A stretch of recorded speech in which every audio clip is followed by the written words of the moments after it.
Welcome to Late Night Cram. So a couple of quick pointers for the biggie paper one tomorrow. First things first, stay calm. Don't panic. Panic, all hope is lost. Just stay grounded. You know this, you've got it. The key thing is to think about the reason why these changes or continuities occur. So don't get bogged down in just the question of how, but you need to be focusing on the why. This is where the marks lie. So a couple of grouping headings just to take into the exam tomorrow, just to bail you out of any tight spots that you get in. First one, centralisation of control and authority. A lot of the changes that are made to crime and punishment in the period 1000 right the way through to the present day have been about centralising the process of punishment and the collective idea of crime. So if we look at the Norman period, for example, the changes to the Vergild, in which the king is paid the money, not the victim, the introduction of the murder fine. It's all about the new king, William I, taking control over the population and focusing himself as the object of authority, something that isn't in the Saxon system.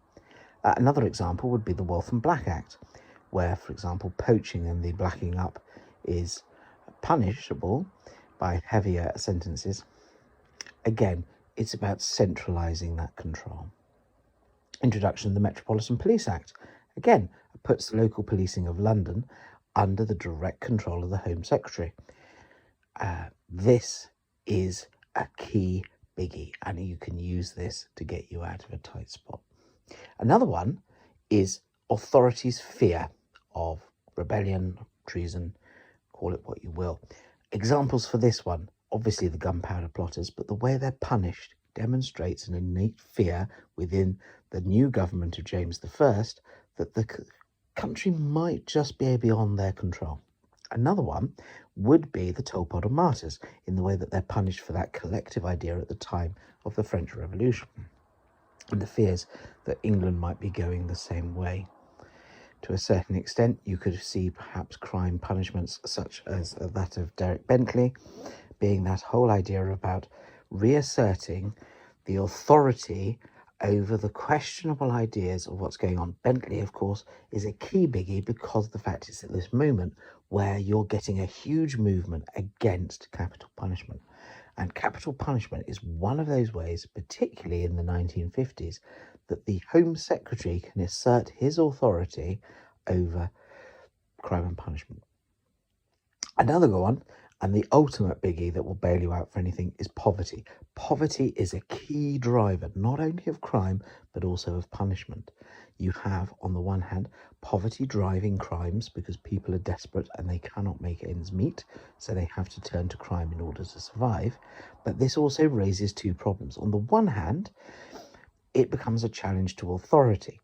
On the other hand, authority quite often realizes that these people are victims to a certain effort of their circumstance, and so you end up with amelioration, lesser punishments, which is why, although in the period of the Bloody Code nearly everything is going to get you executed, most punishments are actually transportation or lesser ones because people understand it.